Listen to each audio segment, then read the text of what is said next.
Hey guys, Pastor Darren here at Seattle Revival Center. Just wanted to get on here and do a quick update regarding our women's conference scheduled for this coming weekend with Janet Mills and Bonnie Shabda and Julie Meyer, and our decision to actually postpone the conference to a later date. You may have heard or you may haven't heard, but our state, the state of Washington, has been hit by the coronavirus. Last I heard, there were 30 confirmed cases of the coronavirus. And 10 deaths, and then on top of that, actually, what's worse than the coronavirus itself is just the spirit of fear that is attached to it. Now, just recently, we learned of a student within a local public high school, just a mile up the road from our church, that has also contracted the coronavirus. And so as we were looking at, how do we navigate through this as a church, we feel strongly that it's important that we continue to meet, we continue to worship, we continue to pray, that we'd be praying for our region, for our state, for the nation and for the nations, and that we would continue to dive into God's Word together as a community. We feel like that is very, very important.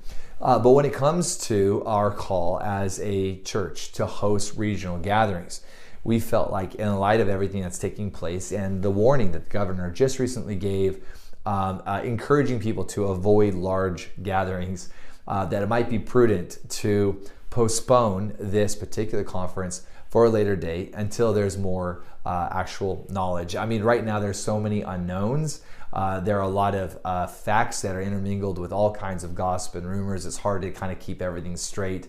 Every day we're hearing contradicting information on the same news networks, which makes it just a very interesting season, right? And so I think that this conference that we had scheduled, the heart of a woman, a new creation, that whole theme, the whole model, everything that we have put together, that it is a brilliant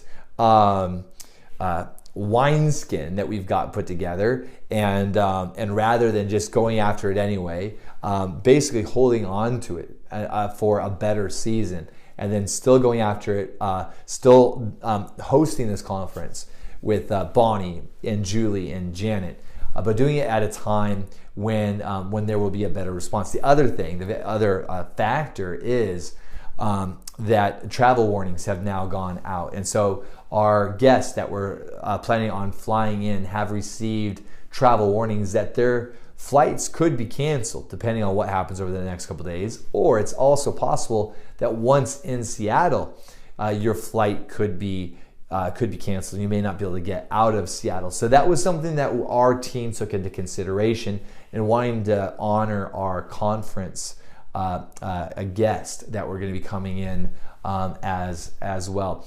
So here at Seattle Revival Center, nobody in our assembly has been impacted, has contracted the coronavirus, and we haven't even heard any sort of secondhand reports. In fact, we're believing that everybody here in our assembly, in our tribe, is functioning underneath that Psalm 91 refuge place, and that no harm shall come near our tribe. That's how we're praying for our assembly, as well as for your church and for your family, just declaring safety and rest and peace and absolutely no fear. And so I just wanted to get on here and again talk about our process for evaluating whether or not we should do this particular gathering. As a local church, we will continue to meet, worship, pray, study God's Word together. But in regards to hosting large regional gatherings at this point in time, we feel like that wouldn't necessarily be wise. So thank you so much for your prayers. Know that we're praying for you.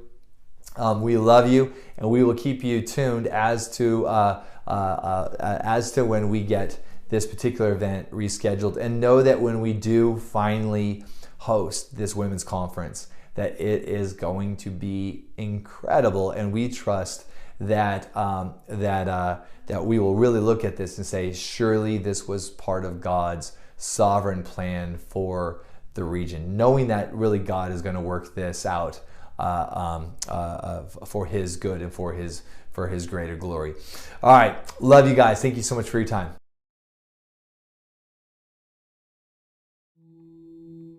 Psalm 91. He that dwelleth in the secret place of the Most High shall abide under the shadow of the Almighty.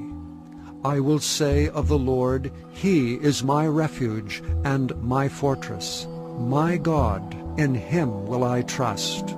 Surely He shall deliver thee from the snare of the fowler and from the noisome pestilence.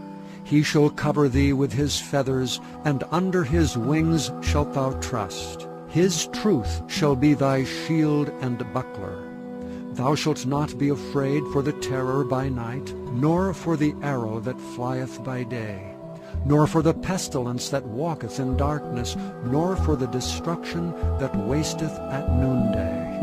1,000 shall fall at thy side, and 10,000 at thy right hand, but it shall not come